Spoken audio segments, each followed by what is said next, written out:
Kekalahan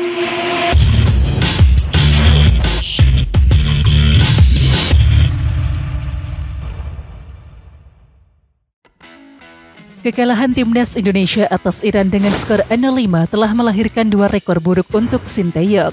Pertama adalah kekalahan terbesar. Sinteyong belum lama ini sempat mengukir kekalahan terbesar selama menjadi pelatih timnas Indonesia ketika berjumpa dengan Irak. Kala itu, timnas Indonesia tumbang dengan skor 1-5. Namun rekor tersebut kembali pecah usai timnas Indonesia dipermalukan Iran dengan skor 0-5. Dan kedua adalah puasa kemenangan terlama. Sebelum kalah dari Iran, timnas Indonesia gagal menang dalam 4 laga terakhirnya. Walaupun menurunkan pemain terbaiknya, ternyata timnas Indonesia masih jadi lumbung gol buat Iran. Melihat hasil ini, sepertinya pengalaman untuk menghadapi kompetisi bergengsi di level Asia memanglah diperlukan. Dan hal ini juga diakui oleh Jordi Amat, yang menilai bahwa untuk tampil di kompetisi sekelas Piala Asia memiliki pengalaman akan sangat bagus. Untuk itu, Jordi Amat menilai bahwa timnas Indonesia memang masih membutuhkan banyak pengalaman untuk bisa melakoni setiap pertandingan dengan baik. Dengan hasil yang kurang memuaskan ini, tentu saja Jordi Amat mengaku para pemain akan bekerja lebih keras lagi. Menurutnya, tak hanya pemain, pelatih hingga staf pun bekerja keras untuk bisa meningkatkan apa yang perlu diperbaiki dari tim. Jordi Amat mengungkapkan ada beberapa kekurangan yang harus diperbaiki timnas Indonesia. Jordi menyinggung soal para pemain tim merah putih saat bertahan maupun menyerang. Jordi menilai bahwa pertahanan timnas Indonesia akan lebih bagus dan juga luar biasa apabila lebih solid dan juga kompak. Untuk itu, Jordi mengungkapkan saran agar timnas Indonesia lebih baik ke depannya. Tak hanya dalam bertahan, pemain keturunan Spanyol Indonesia itu juga menyinggung soal serangan. Jordi menilai, timnas Indonesia harus lebih berani saat melakukan serangan. Ravel Struijk dan juga kawan-kawan diharapkan bisa memanfaatkan waktu dengan baik untuk melakukan serangan saat ada peluang.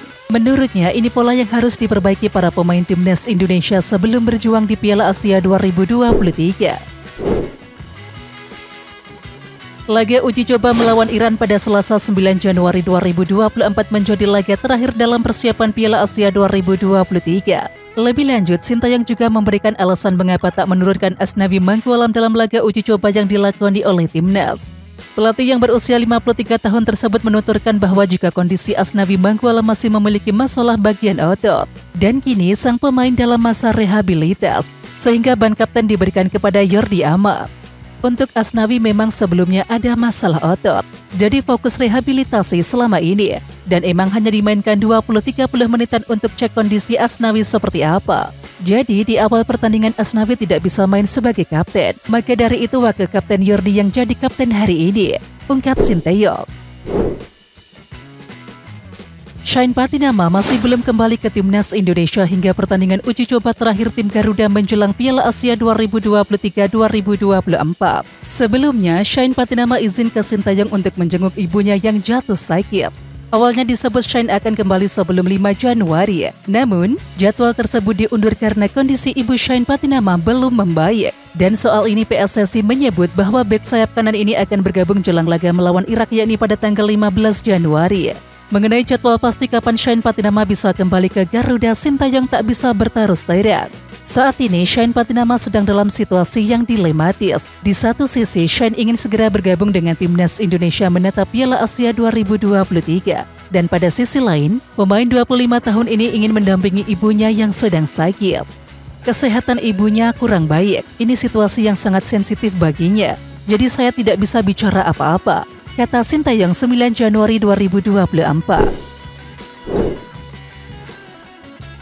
Timnas Indonesia menelan 3 kekalahan dalam 3 laga uji coba jelang Piala Asia yang sudah di depan mata. Setelah ditumpas 0-4 dan juga 1-2 oleh Libya pada 2 dan juga 5 Januari di Turki, kini tim asuhan Sinteyong dicukur Iran 0-5 pada Selasa 9 Januari 2024. 3 kekalahan ini membuat supporter timnas Indonesia menjadi khawatir. Namun Kusnaini berharap kritik keras publik diharapkan tak merusak mentalitas pemain timnas Indonesia.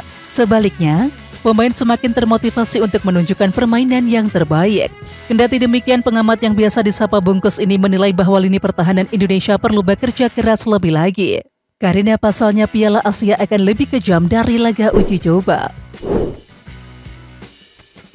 Keputusan Martin Paes untuk memperkuat timnas Indonesia membuat keluarganya meneteskan air mata bahagia. Pemain yang berposisi sebagai kiper itu bahkan sudah berada di Indonesia guna melakoni proses naturalisasi. Selama di Indonesia, Martin Paes juga menyempatkan diri untuk bertemu langsung dengan Ketua Umum PSSI Erick Thohir. Pada kesempatan itu, Erick Thohir menceritakan bahwa keputusan Martin Paes untuk memperkuat timnas Indonesia telah mendapatkan restu dari keluarganya. Ketika menanggapi hal ini, nenek dan juga orang tua Martin Paes tak bisa menyembunyikan air mata bahagia. Ketika dia ketemu nenek dan orang tuanya untuk pamitan memperkuat tim Indonesia, nangis keluarganya, jadi dia memutuskan untuk memperkuat, ungkap Erick Thohir, sumber laman resmi PSSI.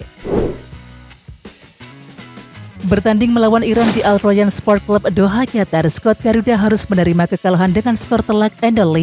Sementara itu, Elkan Bagot menjelaskan bahwa semua pemain mendapatkan banyak pelajaran setelah 3 laga uji coba yang mereka lewati. Dari laga tersebut banyak hal positif yang bisa mereka dapatkan. Sekali lagi kami mendapatkan pertandingan yang dapat menjadi pembelajaran, kata Elkan Bagot. Pemain Ipswich Town ini menilai sebenarnya skuad Garuda bisa menunjukkan perlawanan yang sengit. Namun, kesalahan di lini pertahanan membuat mereka akhirnya kecolongan 5 gol. Kami memainkan beberapa permainan yang menarik, namun sayangnya kami kembali kebobolan untuk gol yang mudah, ungkapnya. Ya, meski hasil laga uji coba belum maksimal, Elkan Bagot menilai bahwa mereka masih memiliki kans di Piala Asia. Menurutnya, hasil laga uji coba ini bisa mereka lupakan dan kembali mempersiapkan diri untuk pertandingan di laga pembuka. Oke Timnas Lovers, siapa kita? Kita Indonesia. Ayo kita dukung terus sepak bola tanah air Indonesia. Jangan lupa dukung terus Garuda Raya Channel dengan subscribe, like, dan komen karena saran dan kritik kalian sangat bermanfaat untuk perkembangan channel ini. Tungguin video selanjutnya dari Garuda Raya Channel. Salam olahraga.